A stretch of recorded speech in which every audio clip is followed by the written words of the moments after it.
Assalomu alaykum. Agar siz bu videoni ko'rayotgan bo'lsangiz, katta ehtimol bilan nemis tilini o'rganishda juda katta qiyinchiliklarga duch kelganman deb o'ylashingiz mumkin. Lekin nemis tilini o'rganish unaqa qiyin emas. Ehtimol siz bir nechta kurslarga borib, ba'zi ustozlarda til kurslarida qatnashgan bo'lishingiz mumkin. Lekin baribir ham gapirishda qiynalyapsiz. Lekin men sizga shuni aytmoqchimanki, muammo sizda emas, muammo tizimda. Bu videoda men sizlarga nafaqat nemis tilini, balki istalgan tilni, istalgan xorijiy tilni qanday qilib samarali va tez o'rganish usulini 7 ta qadamda tushuntirib beraman. Videoni oxirigacha ko'rsangiz, onlayn kursimizdagi bir darsimizni sizga bepul taqdim etamiz. Agar sizda nega sizni eshitishim kerak degan savol tug'ilgan bo'lsa, keling men o'zimni tanishtiray. Ismim Narimonbek. Lekin ko'pchilik meni Herr Elchibekov deb chaqiradi. Men 18 yildan beri nemis tilidan dars beraman. Shu yillar mobaynida 10 mingdan ortiq nemis tili o'rganuvchilarga saboq berganman. O'quvchilarim orasida 5-sinfdan tortib to 67 yoshgacha bo'lgan o'quvchilar ham bo'lgan. O'quvchilarimiz orasida nemis tilini 3 oyda 0 dan B1 darajagacha o'rganib, B1 sertifikatini olgan.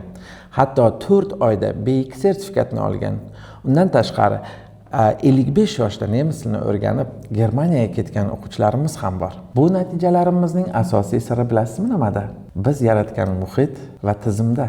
Bunda nemis tilini qanday qilib tez, samarali va intensiv o'rganish sirlarini 7 ta qadamda sizga ko'rsatib beraman. Bu yo'ldagi birinchi qadam aniq maqsad. Ko'pchilik nemis tilini o'rganishni xohlashadi, lekin ularda aniq maqsad yo'q. Agar sizning maqsadingiz men nemis tilini o'rganishni xohlayman, men Germaniyaga ketishni xohlayman kabi maqsadlar bo'lsa, bilib qo'yingki, bu maqsadlar emas, balki sizning xohishlaringiz. Tilni o'rganishda shunchaki xohishning o'zi yetarli emas, balki sizga aniq yo'nalgan maqsad kerak. Keling sizga to'g'ri maqsadlarga misollar keltiraman. Men 6 oyda nemis tilini o'rganib, B1 sertifikatini olaman va Germaniyaga ketib hamshira bo'lib ishlayman. Yoki men vrachman, men 7 oyda har kuni intensiv nemis tilini o'rganaman va sertifikat olib Germaniyaga ketaman. Yoki men kuz oyida Germaniyaga elektrik bo'lib Ausbildung qilishga ketaman degan maqsadlar bo'lishi kerak. Ana shunda sizning miyangiz bu maqsadni jiddiy qabul qiladi, diqqatingizni jamlaydi va o'rganishingiz oson bo'ladi. Hozir 20 soniyaga videoni to'xtatib, maqsadingizni yozib oling. Maqsadingizni endi aniq qilib olgan bo'lsangiz, uni katta bir qog'ozga yozing va uni devoringizga ilib qo'ying va uni yana telefoningizni ekraniga joylang. Unga qaraganingizda har kuni bu maqsadingizni eslatib turadi. Ikkinchi qadam bu ishonch. Nafaqat o'zingizga, balki nemis tilini ham oson til ekanligiga ishonishingiz kerak. Aslida nemis tilini o'rganish unchalik qiyin emas. Faqat sizni noto'g'ri o'qitishgan. Tilni sizga shu choqqacha fan sifatida tushuntirishgan. Fe'llarning o'zgarishi, rodlar, artikel, qoidalar va har bir dars formula, test, jadvallardan iborat bo'lgan. Natijada asta-sekinlik bilan sizda bu til men uchun emas, men bunga yaramayman degan xulosalar kela boshlagan. Bolaligingizni eslab ko'ring. Bitta ham qoida bilmasdan turib siz o'zbek tilida gapira boshlagansiz. Siz o'sha paytda grammatikani emas, vaziyatlarni o'rganib, ularni eshitib, odamlarga taqlid qilib tilni o'rgangansiz. Til o'zi aslida ana shunday o'rganilishi kerak, tabiiy tarzda. Meni 55 yoshli o'quvchilarim bo'lgan. Ularning maqsadlari aniq edi. Ular tezroq nemis tilini o'rganib Germaniyaga ketish kerak edi. Lekin ular yoshimiz katta bo'lib qoldi, xotiramiz avvalgiday emas degan xavotirda edilar. Ammo hozir ular Germaniyada. Sababi ular kelgan paytda birinchi bo'lib ulardagi ishonchsizlikni yo'qotishga urindim. Ularni o'zlariga bo'lgan ishonchlari tiklangandan keyin o'rganishga bo'lgan ishtiyoqlari ham oshdi, ham tilni osonroq o'zlashtirish boshlandi. Yoki yana bitta 8-sinf o'quvchimni misol keltiraman. U 8-sinf o'quvchim maktab fanlarini ham yaxshi o'zlashtirmasdi. O'zini dadasi ham uni ishonchsiz ravishda menga topshirdi. Gruppadoshlari ham unga ishonch bildirishmadi. Lekin uni ishonchi tizimli o'rganish orqali B1 sertifikatini qisqa vaqtda qo'lga kiritdi. Hozir ayni vaqtda B2 sertifikati bor. Germaniyaning universitetlariga, nufuzli universitetlariga tayyorgarlik ko'ryapti. kelajakda u vrach bo'lmoqchi Germaniyada. Sizda ham shunday holat bo'lishi mumkin. Agar shunday holat bo'lsa, o'zingizga bo'lgan ishonchingizni aslo tushira ko'rmang. Muammo sizda emas, muammo sizni noto'g'ri yo'ldan yurdirishgan. Bir narsani yaxshilab tushunib oling. Nemis tili aslini olganda qiyin til emas. Faqat siz noto'g'ri yo'ldan yurgansiz. Endi esa nemis tilini oson o'rganasiz. 3-qadam bu to'g'ri ustozni tanlash. Bu bosqichda juda ham ehtiyotkor bo'ling. Sababi to'g'ri ustoz sizni tez va samarali natijaga erishtiradi. Noto'g'ri ustoz esa sizni yillar davomida vaqtingizni o'g'irlashi mumkin. Tilga bo'lgan ishtiyoqingizni so'ndirishi ham mumkin. Men sizga ustoz tanlashda 4 ta narsaga e'tibor berishingizni maslahat beraman. Faqat grammatikaga asoslangan ustozdan umuman voz keching. Ular sizni turli qoidalar, formulalar, jadvallarni yodlashga majbur qiladi. Go'yoki hamma narsa sizga tushunarlidek ko'rinadi. Tasavvuringizda tilni o'rganayotgandek tuyulasiz. Lekin baribir ham nimagadir nemis tilida gapira olmaysiz. Chunki bu aslida faqat test uchun tayyorlanishda ishlatiladigan usul va bu usul til o'rganish uchun eng maqbul usul emas. Tasavvur qiling, Germaniyaga borganingizdan keyin ko'chada yoki ishga ketayotganingizda kimdir oldingizga kelib, "Qayerdansan?" deb so'rasa, nima deb javob berasiz? Katta ehtimol bilan savolni avval o'zbek tiliga tarjima qilib olasiz. Keyin esa bu savolga javobingizni o'ylab olasiz. Undan keyin esa javobingizni qayta nemis tiliga tarjima qilib olasiz. Qarabsizki, atigi bittagina savol, "Qayerdansan?" degan savolga javob berish uchun shuncha vaqtingizni o'tkazib yuborasiz. O'zi aslida qanday bo'lishi kerak? Aslini olganda xuddi o'zbek tilida javob berganingiz singari avtomatik tarzda javob berishingiz kerak. Hech qanday tarjimalarsiz, hech qanday formulalarni o'ylab o'tirmasdan javob berishingiz kerak. Buning uchun esa nemis tilida siz fikrlashni o'rganishingiz kerak. Bu til o'rganishdagi eng muhim bosqich hisoblanadi. Nemis tilida fikrlashni o'rganishingiz uchun atrofingizda xuddi shu muhitni o'zingiz yaratib olishingiz kerak. Atrofingiz to'liq nemis tilidan iborat bo'lishi kerak. Radio eshitganingizda, podkast eshitganingizda, atrofingizdagi do'stlaringiz, oshnalaringiz ham nemis tilida gapiradigan bo'lishi kerak. Ular bilan har kuni, har doim nemis tilida muloqot qilishingiz kerak, o'zbek tilida emas. Afsuski, ko'pchilik o'qituvchilarning darsi o'zbek tilida bo'ladi. Darsda bo'lsa faqat grammatika haqida gaplashiladi. Eng qizig'i, grammatika qismi tilning atigi 20% tashkil qiladi xolos. Hatto xalqaro imtihonlarni topshirganingizda, Sprechen va Schreiben'da 100 balldan grammatikaga atigi 20 ball beriladi xolos. Bulardan bitta xulosa chiqarsak bo'ladi. Sizning asosiy maqsadingiz nemis tilida gapirishni o'rganish bo'lishi kerak, qoidalarni emas. Ikkinchisi, yuzlab so'zlarni yodlatib, ularni amalda qo'llatmaydigan ustozdan voz keching. Insonning lug'at boyligi 2 ga bo'linadi. Birinchisi aktiv, ikkinchisi passiv. Aktiv lug'atga gapirishda ishlatiladigan so'zlar kiradi. Passiv lug'atga esa inson tushunadigan, lekin aktiv ishlatmaydigan so'zlar kiradi. Ko'pchilik ustozlar kuniga o'quvchilarga yuzlab so'zlarni yodlashga berib yuborishadi. Siz so'zlarni yodlaysiz, yozasiz, hattoki daftarlaringizni to'ldirib tashlaysiz. Lekin gapirayotganingizda birortasi yodingizga tushmaydi. Nega? Sababi yodlagan so'zlaringizning asosiy qismi passiv lug'atingizda qolib ketadi. Ularni faqat o'qiyotgan paytingizda tushunasiz. Gapirayotgan paytingizda esa sizlarga aktiv lug'at kerak bo'ladi. Aktiv so'zlar esa yodlash orqali emas, amaliyot orqali o'rganiladi. Shuning uchun har bir ustoz so'zlarni vaziyatlarga, rollarga kirib o'rgatishi kerak. Misol uchun ushbu videoni ko'ring. Bu videoda 30 soniyada chanqadim, och qoldim yoki chanqamadim, och qolmadim degan iboralarni o'rganib olishingiz mumkin. Tilni shu usulda rolga kirib o'rganish kerak. Faqatgina shundagina til sizga yodlash orqali emas, tuyg'u bilan singadi. Uchinchisi, ustozga to'liq ishonch bilan yondashing. Yuqorida keltirilgan 2 ta talabga mos keladigan ustozni topdingizmi?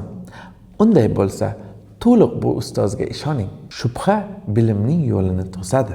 Siz dars jarayonida ustozim yetarli bilimga egamikan deb o'ylasangiz, o'sha zahoti miyangiz o'rganishni to'xtatadi.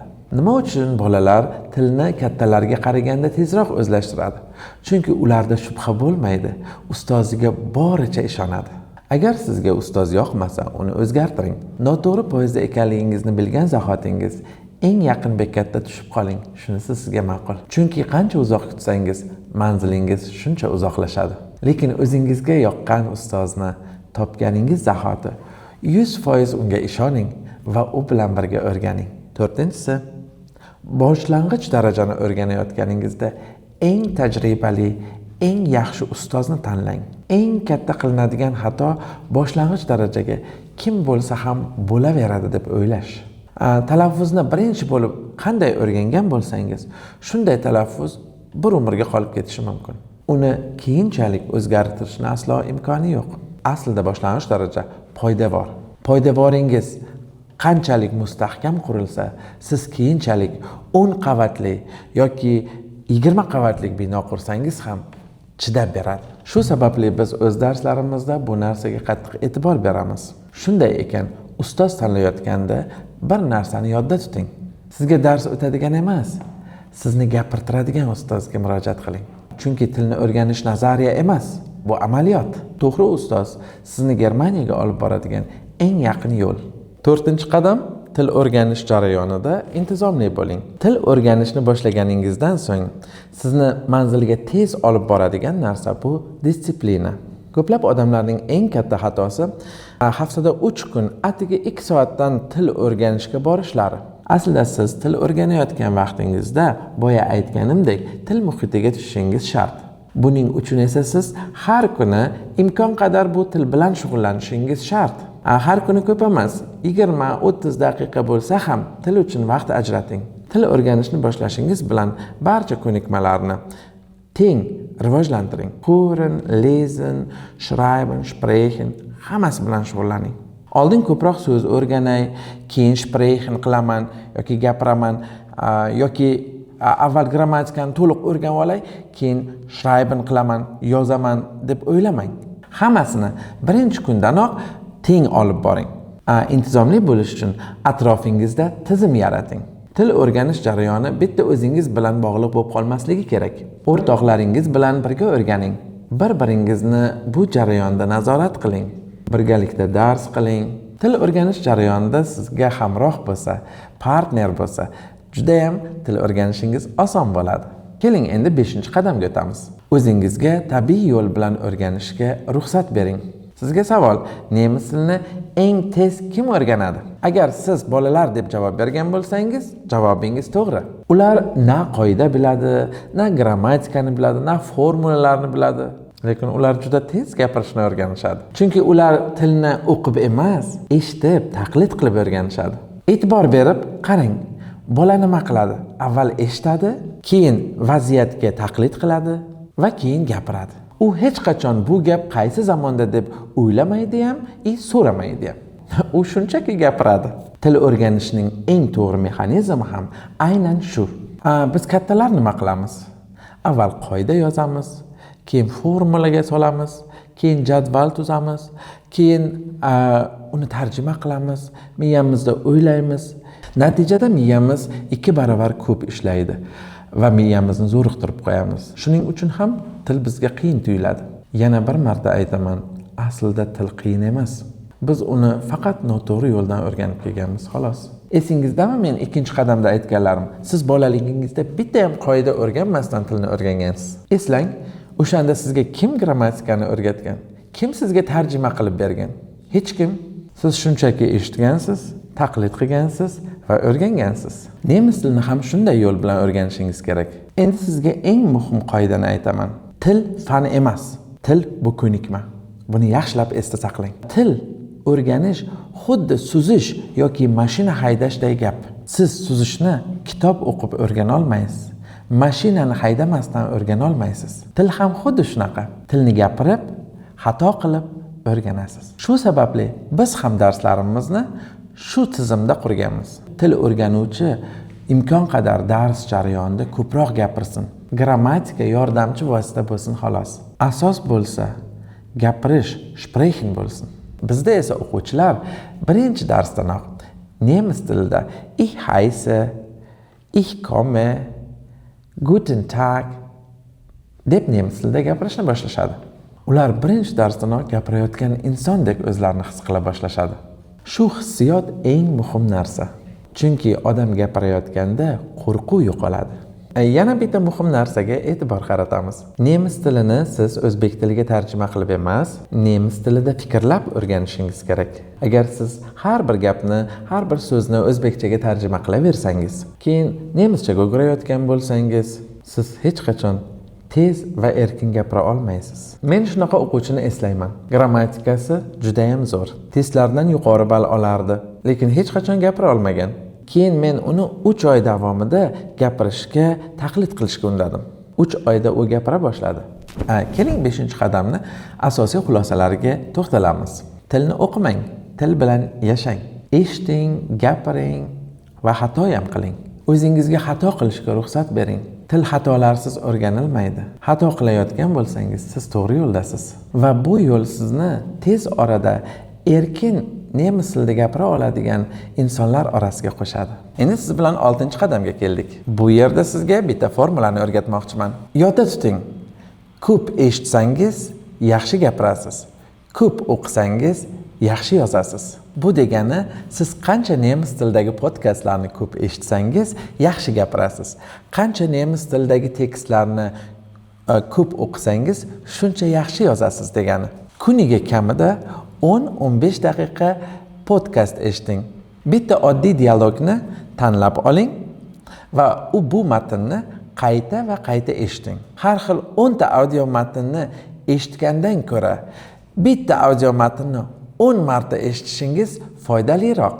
Yozish ham xuddi shunday. Agar siz matnlarni o'qimasangiz, to'g'ri, chiroyli yoza olmaysiz. Shu sababdan kichkina matnlarni ko'proq ovoz chiqarib o'qing. Bu albatta sizni talaffuzingiz ustida ishlashga ham yordam beradi. Endi esa sizlar bilan so'nggi 7-qadamga keldik. Bu qadamda sizlar bilan aslo qilishingiz mumkin bo'lmagan 3 ta xatoni ko'rib chiqamiz. Birinchisi, keyinroq boshlayman deb kechiktirish. Til kechiktirishni yoqtirmaydi. Bugun boshlanmagan til ertaga ham boshlanmaydi. Yohan Wolfgang Goethe bitta gapini sizga eslatib o'tmoqchiman. Bugun boshlanmagan ish ertaga tugamaydi. Til o'rganishni boshlash uchun eng to'g'ri vaqt hozir. Ikkinchi xato, haddan tashqari ko'p narsani bir vaqtda boshlash.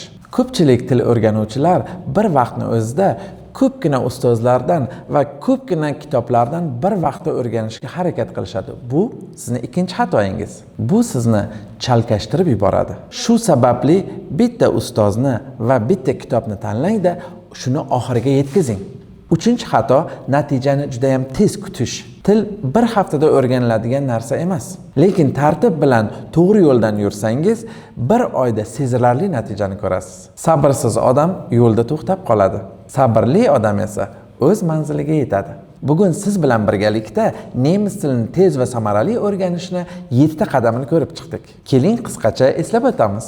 Birinchi qadam, aniq maqsad qo'yish kerak. Ikkinchi qadam, o'zingizga va til oson ekanligiga ishonishingiz kerak. Uchinchi qadam, to'g'ri ustoz tanlashingiz kerak. To'rtinchi qadam, til o'rganishda intizomli bo'lishingiz kerak. Beshinchi qadam, tilni tabiiy yo'l bilan xuddi yosh bolalardek o'rganishingiz kerak. Oltinchi qadam esa yaxshi gapirish uchun ko'proq eshitasiz, yaxshi yozish uchun ko'proq o'qiysiz. 7-qadam, natijani sekinlashtiradigan xatolarni oldini olasiz. Endi men sizdan bitta savol so'ramoqchiman. Siz haqiqatdan ham nemis tilini o'rganib, hayotingizni o'zgartirmoqchimisiz yoki yana keyinroq deb so'ramoqchimisiz? Bundan keyin sizga til o'rganish haqidagi videolarni ko'rish shart emas.